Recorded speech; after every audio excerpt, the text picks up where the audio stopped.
Amados irmãos, nesta manhã, nós vamos continuar a nossa série de mensagens sobre o livro de Gênesis.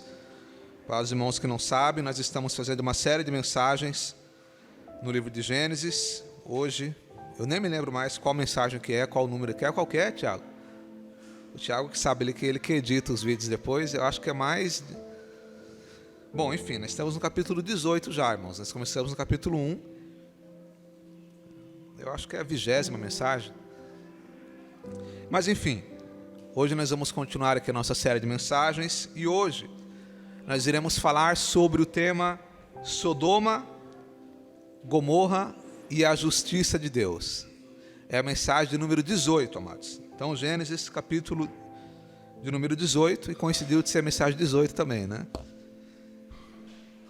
E eu quero ler com os irmãos. A igreja somente vai acompanhar. Eu estarei lendo em Gênesis 18, depois eu estarei pulando para o capítulo 19, mas os irmãos vão acompanhando. Gênesis 18, versículo 20, que diz assim: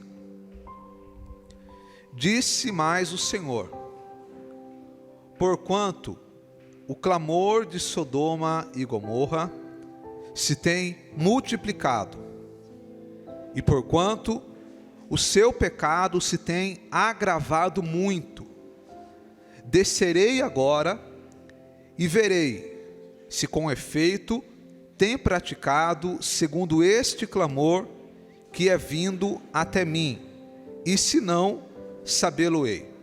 Vamos agora no capítulo 19, versículo 14. Então saiu Ló e falou aos seus genros, aos que haviam de tomar as suas filhas, e disse: Levantai-vos, saí deste lugar, porque o Senhor há de destruir a cidade. Foi tido, porém, como zombador aos olhos dos seus genros. Somente até aí, amados. Amados irmãos, nós estamos aqui diante de uma história muito importante, tanto do livro de Gênesis, como de toda a Bíblia, e como também de toda a história da humanidade. A destruição de Sodoma e Gomorra, embora seja uma história extremamente relevante dentro da palavra de Deus, mas é uma história que poucas vezes nós meditamos de fato sobre ela. Se você parar para prestar atenção, nesses 20 anos que eu tenho estudado a palavra e frequentado a igreja, eu me lembro de raríssimas vezes que eu ouvi uma pregação sobre Sodoma e Gomorra. O que eu já ouvi muitas vezes foi músicas de crianças, né, que brincam com a mulher de Ló, que virou estátua de sal, ou histórias desse tipo.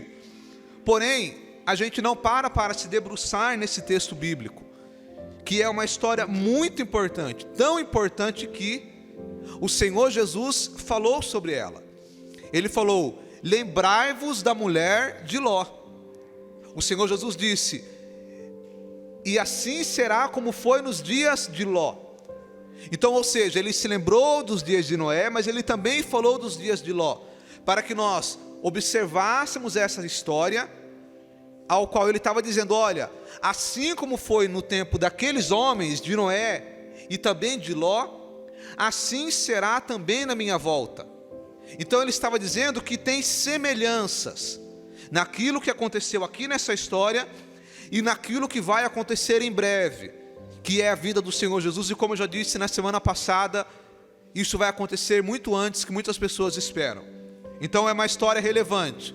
Perceba que foi gasto aqui 2 capítulos do livro de Gênesis para descrever essa história. Então é uma história relevante. A primeira coisa que eu quero ressaltar aqui para os irmãos é que Sodoma e Gomorra eram 2 cidades que estavam perdidas, afundadas no pecado, na transgressão, de maneira que o Senhor agora vem e avisa a Abraão que ele iria destruir Sodoma e Gomorra. E a partir dessa palavra, ele vai até aquela cidade e começa a falar com Ló. Quando ele chega ali em Sodoma e Gomorra, aliás, em Sodoma, os homens daquela cidade, eles estavam tão perdidos no pecado de perversão sexual, que eles queriam violentar os próprios anjos, de tamanha que era a perversão daquele lugar. Aqueles anjos ali, eles cegam aqueles homens, e depois, como diz a palavra de Deus, a cidade é destruída. Não apenas Sodoma e Gomorra, mas foram cerca de 5 cidades que foram destruídas, através de chuva de fogo e saraiva. E apenas se salvou Ló e as suas filhas, porque quando ele estava saindo da cidade com a sua esposa, o anjo disse: não olha para trás. Mas ela olhou para trás, e a Bíblia diz que ela foi convertida em uma estátua de sal. Então, de todas as pessoas que haviam naquelas cidades, se salvaram apenas Ló e as suas filhas. Uma história bem conhecida. Agora, a primeira coisa que nós temos que prestar atenção nessa história, quantos estão me ouvindo, digam amém. Primeira coisa, essa história aqui é uma história real. Repita comigo: essa história é uma história real. Uma história real. E como eu disse no começo, muitas vezes, embora seja um texto bíblico extremamente relevante e descritivo, porque dá vários detalhes, mesmo assim a gente quase não para analisar. E quando a gente lê essa história e olha para o contexto histórico da arqueologia, nós vemos várias evidências que comprovam a historicidade do que aconteceu aqui, embora não precisasse de nenhuma prova, porque a palavra de Deus é suficiente para nós. Mas como Deus é um Deus fiel e verdadeiro, Ele deixou evidências. Se você for hoje lá em Israel, no sul do Mar Morto, você vai ver lá evidências científicas incontestáveis de que ocorreu verdadeiramente aquilo que a Bíblia diz. Você pode pesquisar depois. Lá em Israel, no sul do Mar Morto, tem do lado da Jordânia e do lado de Israel, tem uma cidade que é um sítio arqueológico, que estão lá vários cientistas pesquisando, e o chefe, o líder daquela escavação, ele defende que ali era Sodoma. E existem várias evidências ali que eles cavaram de um incêndio que aconteceu naquele lugar, um incêndio fortíssimo, que passou de mais de 2.000 graus Celsius, muito alto. O incêndio foi tão alto que as pedras, as rochas, as pedras, elas derreteram, e grudou uma pedra na outra. Isso está lá naquele lugar. O cientista também, isso aqui não é cientista evangélico, não, é cientista mesmo, que são céticos a respeito da palavra. Eles dizem que o fogo que queimou aquela cidade não foi um fogo que veio de baixo, nem foi um fogo natural, mas foi um fogo que veio de cima. Mas a ciência vai dizer que o que causou aquele incêndio foi um meteorito que caiu na terra e ele explodiu no ar a cerca de 4 quilômetros acima do nível do mar. Então veio uma onda de calor e destruiu aquela cidade. Os próprios cientistas dizem que foi um incêndio, uma destruição tamanha que matou instantaneamente aquelas pessoas, cerca de 8.000 pessoas. Ainda ali do lado do Mar Morto tem várias montanhas que são feitas totalmente de sal, algo único. O formato daquelas montanhas claramente mostra que não foi algo natural. E o interessante é que existe ali enxofre, muito enxofre naquela região, ao qual se você pegar ali e colocar fogo no enxofre, ele queima rapidamente. Por que eu estou dizendo isso?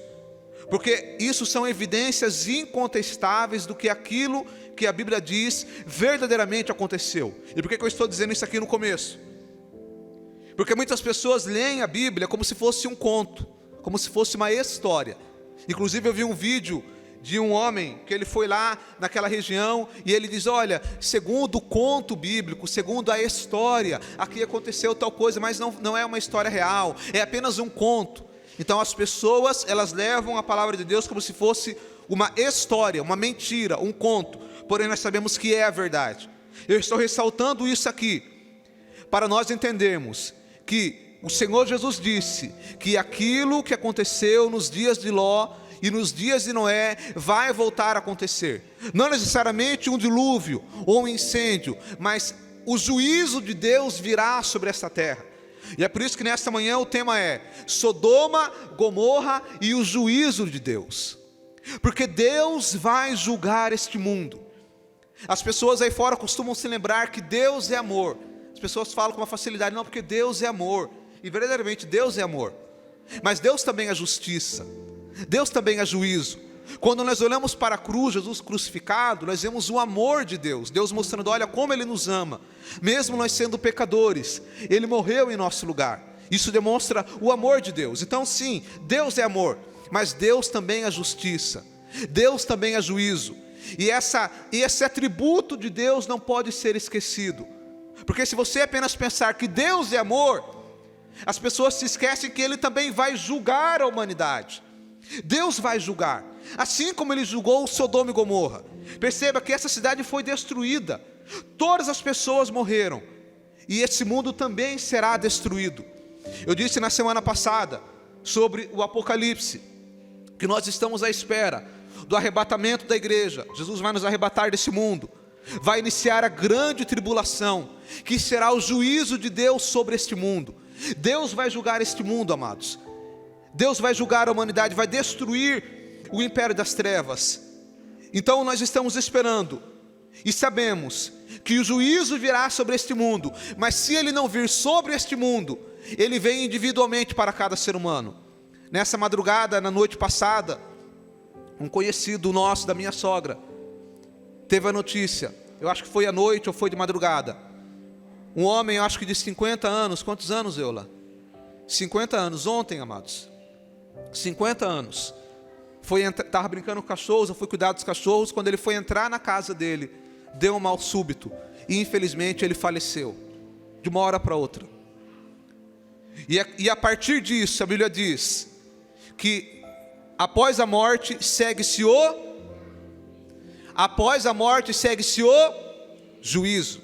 É por isso que eu estou falando essa manhã sobre juízo, porque um pregador que só fala do amor de Deus, mas não fala da justiça de Deus, ele não é um pregador genuíno.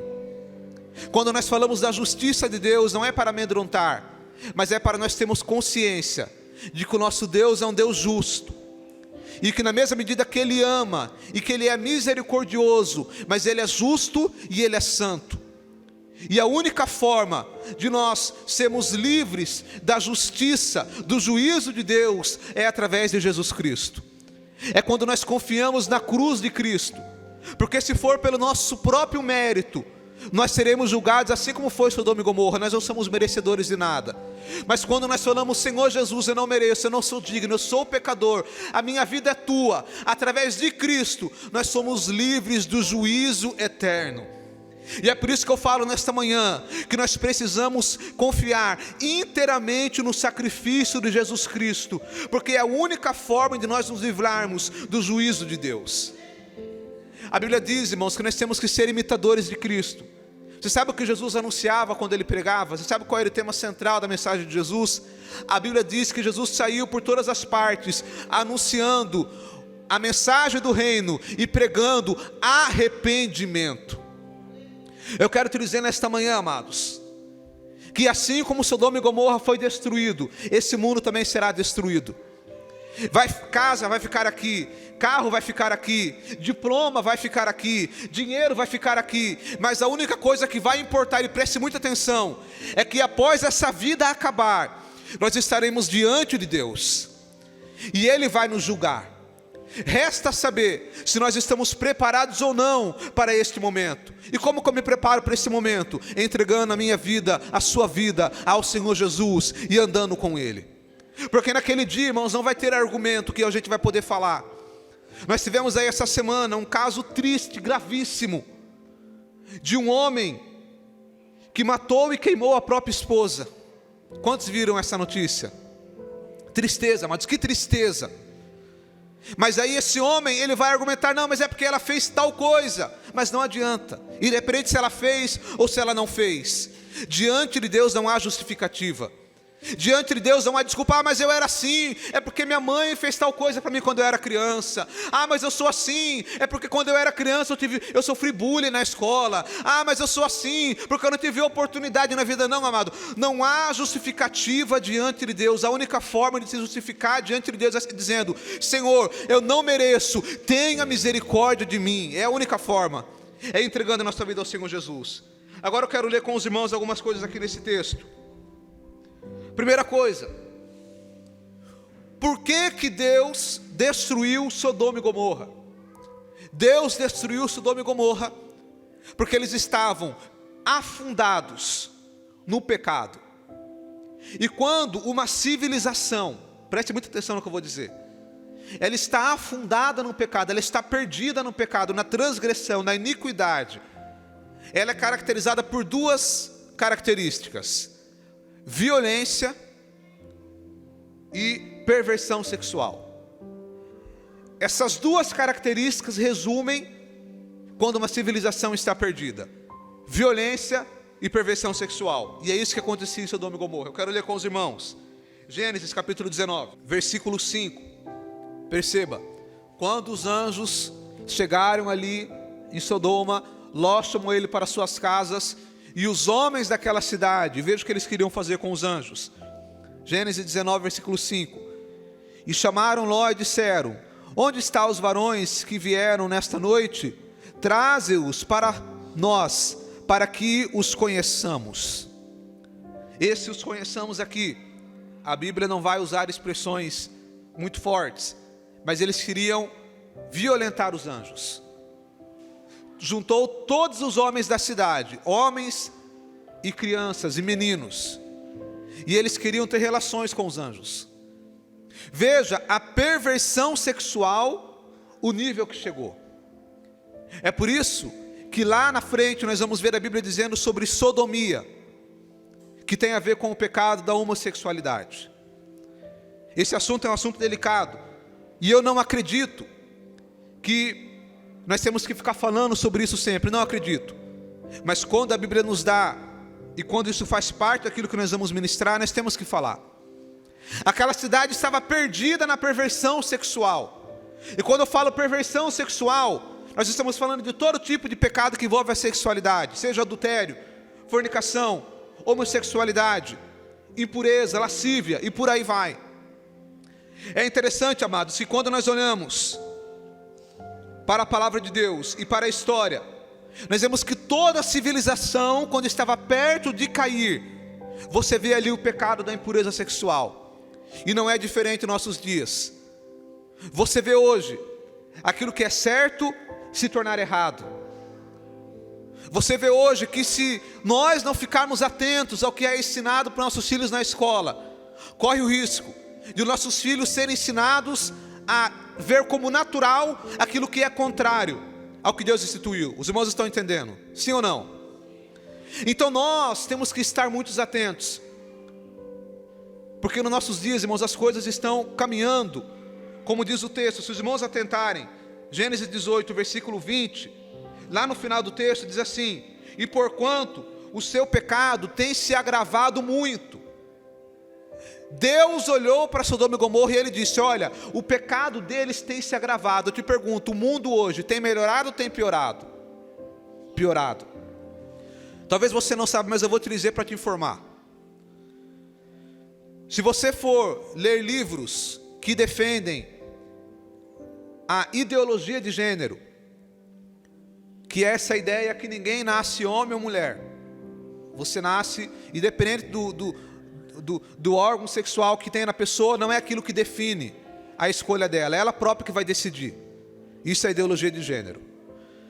Essa teoria, que não tem nenhuma base científica, foi inventada, é totalmente refutada pela ciência séria, mas é divulgada como se fosse uma verdade, e é por isso que eu não tenho medo de falar sobre isso, porque muitos têm medo de falar, mas a verdade ela tem que ser anunciada, custe o que custar, amado.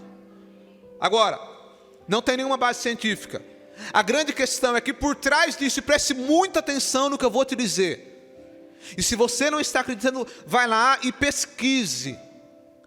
Grande parte das pessoas que defendem, não estou falando todos, mas grande parte dos famosos cientistas que defendem a ideologia de gênero, eles também defendem que a criança deva ter liberdade sexual.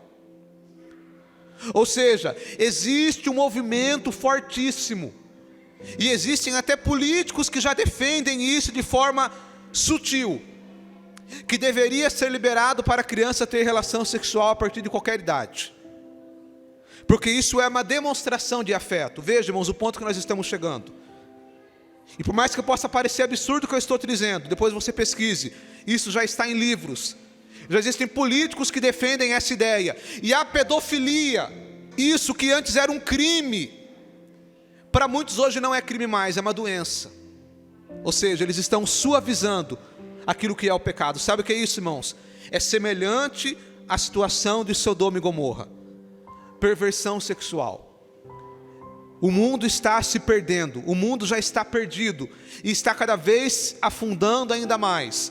E eu já disse para ele, eu já conversei com ela dizendo que se chegar num ponto, e eu já imagino e já vejo que já está chegando nesse ponto, da própria lei não proteger as nossas crianças, Jesus volta antes, porque Ele não vai permitir isso, amados.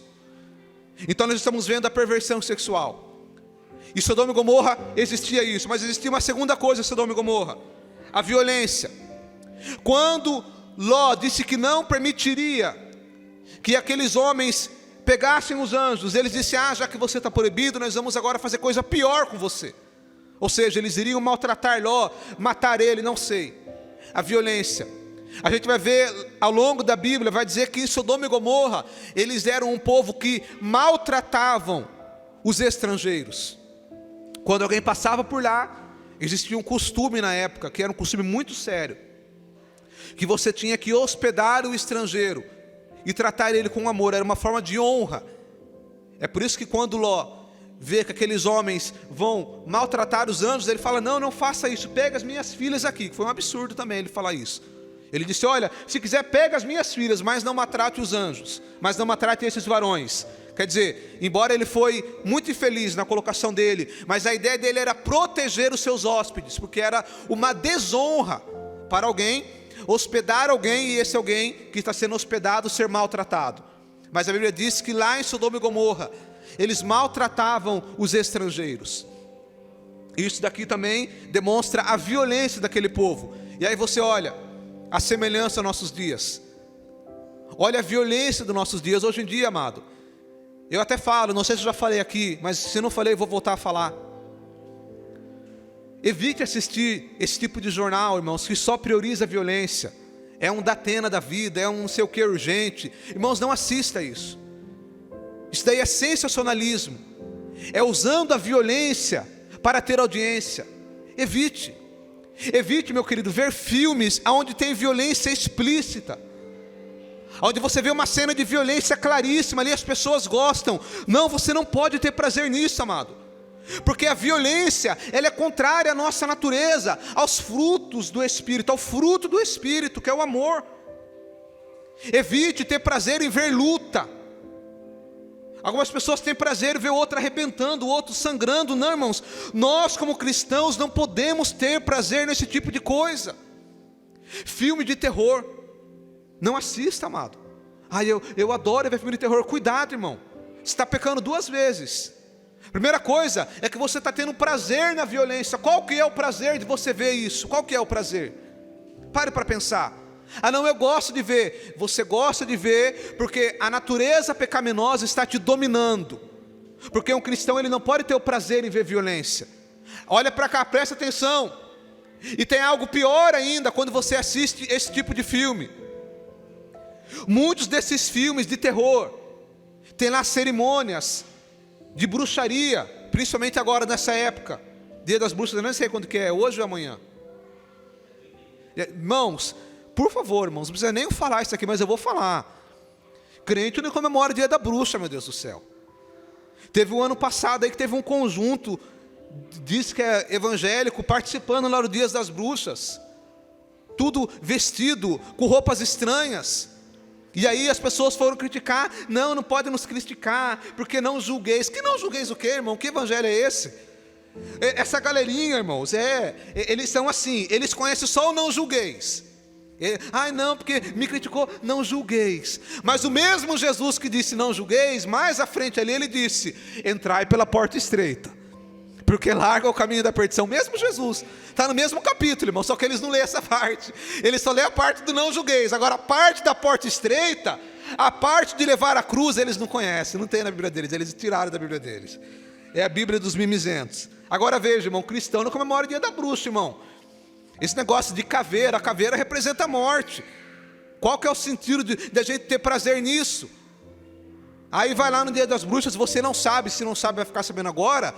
Mas para a bruxaria, é um dia sério.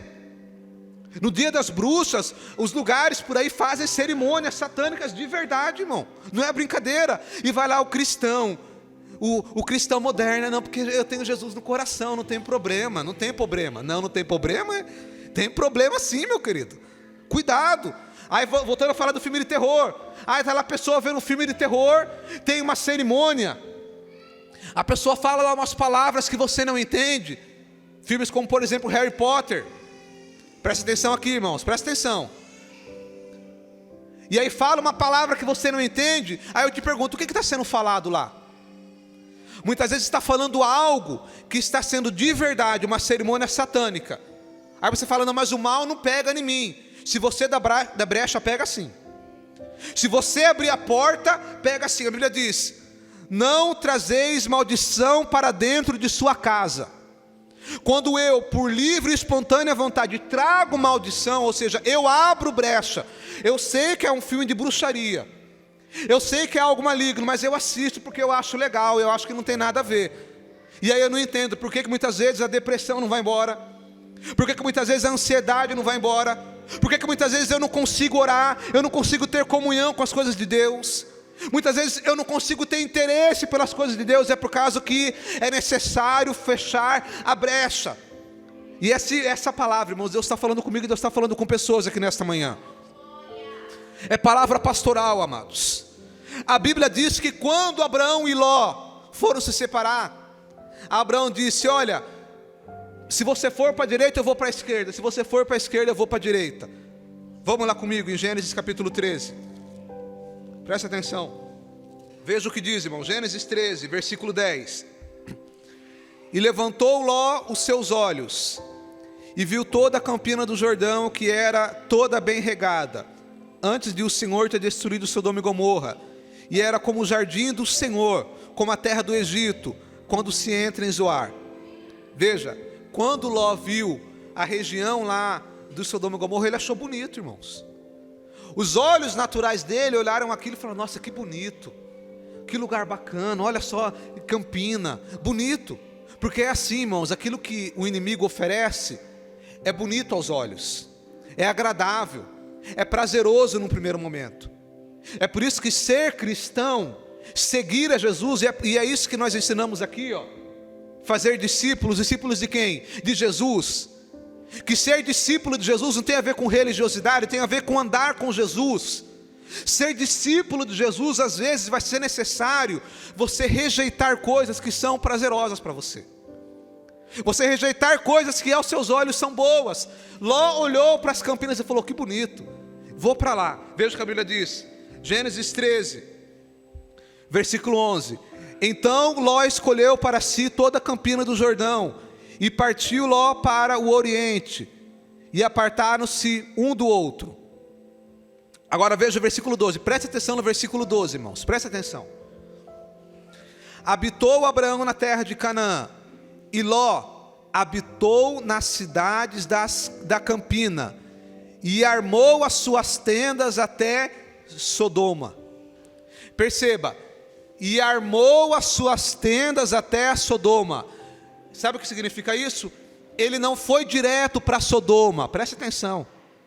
Ele não separou de Abraão e falou, vou para Sodoma. Não, ele falou, aquela região ali está bonita. E ele armou as suas tendas, ou seja, Ló era rico, tá? Diga-se de passagem. Ele ricou andando com Abraão. E talvez, muito possivelmente, o ideal, quando os pastores de Ló e os pastores de Abraão brigaram, o ideal era Ló falar assim, não, pai Abraão, eu só estou sendo abençoado porque eu estou andando com o Senhor. Então faz o seguinte, eu vou mandar meus pastores embora. Tudo que eu tenho é do Senhor e eu vou te servir. Muito possivelmente era o certo dele fazer, mas não, ele falou, eu vou seguir aqui outra direção. E a Bíblia diz que ele armou as suas tendas, ou seja, ele foi se aproximando de Sodoma aos poucos. Ele falou, é bonita que essa região. Armou a tenda aqui. Depois de um tempo ele armou mais para perto de Sodoma.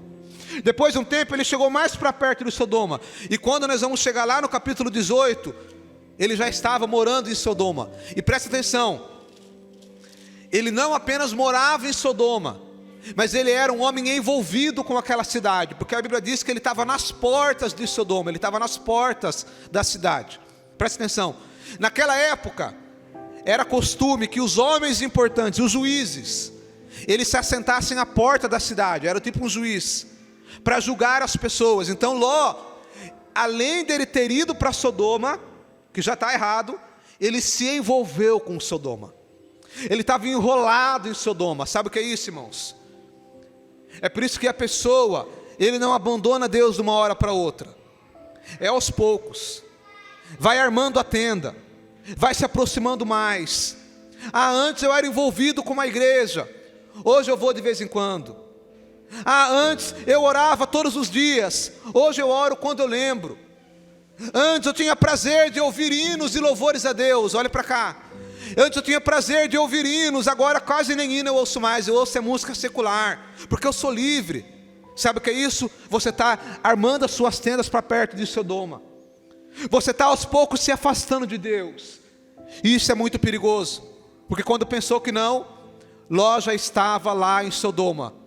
E aí nós vemos que Sodoma era envolvida pela violência e pela perversão sexual, assim como é nos nossos dias, uma sociedade perdida na violência e perversão sexual. Mas ainda assim, nós vemos aqui que Deus era misericordioso, porque quando o anjo do Senhor fala para Ló sair da cidade, ele começou a demorar para sair. Vamos lá comigo, Gênesis 19, versículo 16, já estou finalizando. Gênesis 19, 16 diz assim: ele, porém, demorava-se, e aqueles varões lhe pegaram pela mão, e pela mão da sua mulher, e pela mão de suas 2 filhas, sendo-lhe o Senhor misericordioso, e tiraram e puseram-no fora da cidade. Veja a misericórdia de Deus. Ló sabia que Sodoma ia ser destruída, mas ele começou a demorar para sair da cidade. Muitas pessoas fazem isso. Olha, eu já sei o que é o certo, eu já sei o que Deus quer de mim, eu já sei o caminho que Deus quer que eu trilhe. Deus está falando com pessoas, amados. Eu já sei que eu tenho uma chamada de Deus, mas muitas vezes eu fico demorando para tomar uma decisão, eu fico postergando para fazer uma escolha, e Deus está dizendo: o tempo está se findando, o tempo está acabando. Ló demorava para sair, e o anjo do Senhor pegou na mão de Ló, como dizendo assim: olha, já que você não vai, eu vou te ajudar. E muitas vezes Deus está nos ajudando, amado, Deus está nos impulsionando. Mas como que Deus me ajuda? Deus ajuda muitas vezes a gente através das dificuldades, das lutas. Às vezes é uma porta que se fecha, é Deus pegando na nossa mão e dizendo: vem. Às vezes é uma angústia que está no seu coração, e que você fala: eu não sei porque essa angústia está no meu coração, eu não vejo nada de errado na minha vida, mas essa angústia é Deus pegando na sua mão e dizendo: desperta, vem, vem, sai para fora. Às vezes é algo que está te incomodando e você fala: eu não sei o porquê disso, e Deus está dizendo: sou eu pegando na sua mão e dizendo: vem, sai para fora, eu tenho algo novo para fazer. Mas nós precisamos estar atentos, porque embora Deus seja misericordioso, muitas vezes Ele pega na nossa mão, amado, Ele fala: vem, vem, eu vou te ajudar. Você não consegue, mas eu estou aqui. Ele é misericordioso, mas existe uma parte que não é Deus que vai fazer, porque no versículo 17 diz: e aconteceu que, tirando-os fora, disse: escapa-te por tua vida, não olhes para trás, e não pereça, e não pares por toda essa campina, escapa para o monte, para que não pereças.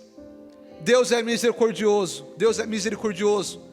Deus, Ele pega na nossa mão, mas existe uma parte que não é Deus que vai fazer, existe uma parte que é nós que temos que fazer.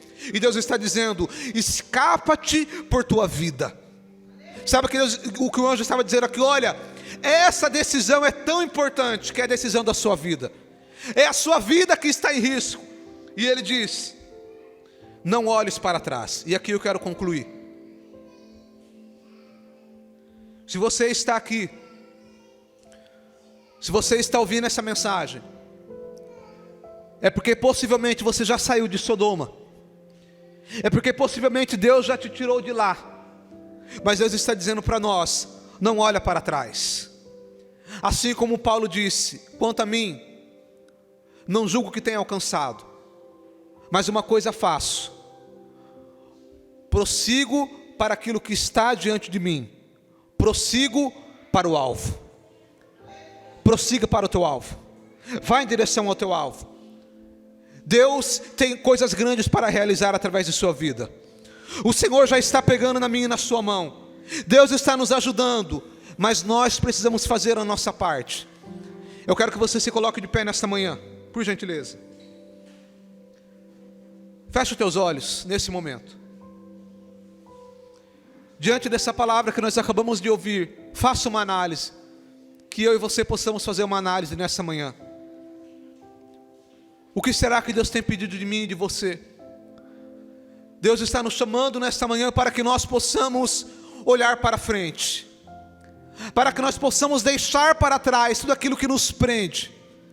Talvez o que está te prendendo é uma mágoa, é uma frustração, é uma amizade, é um projeto, não sei. Talvez é algo que você precisa renunciar nesta manhã. Deus está dizendo para pessoas aqui nesta manhã. Talvez o que está faltando para mim e para você é renunciar a algo, para que nós possamos de vez ir em direção à promessa de Deus. Vamos orar. Pai querido, no nome do Senhor Jesus, o ministério do louvor já vem se preparando aqui. Pai querido, no nome do Senhor Jesus, diante dessa palavra que acabamos de ouvir, o Senhor é misericordioso, o Senhor é bom. Ó Deus querido, o Senhor nesta manhã chamou a nossa atenção, ó Pai, para um despertamento, para que nós possamos abrir os nossos olhos e entender que o passado tem que ficar para trás, que as coisas velhas se passaram e o Senhor tem grandes coisas para fazer logo ali na frente. Senhor, em nome do Senhor Jesus, nos dê força, Senhor, para seguir adiante, para seguir em direção à promessa, para seguir em direção aos projetos, aos planos do Senhor, aquilo que o Senhor tem para nós. Ó Pai, este mundo é só ilusão, este mundo, Senhor, é passageiro, mas o Senhor tem toda uma eternidade para nós. Ó Senhor, abre nossos olhos, fortalece os nossos corações, e que nós possamos sair aqui desta manhã com esse sentimento em nosso coração de uma mudança, de deixar as coisas para trás, de olhar para frente e de ir em busca aquilo que o Senhor projetou para a tua igreja. Esse é o nosso pedido, Pai, em nome de Jesus. Amém e amém. Glória a Deus.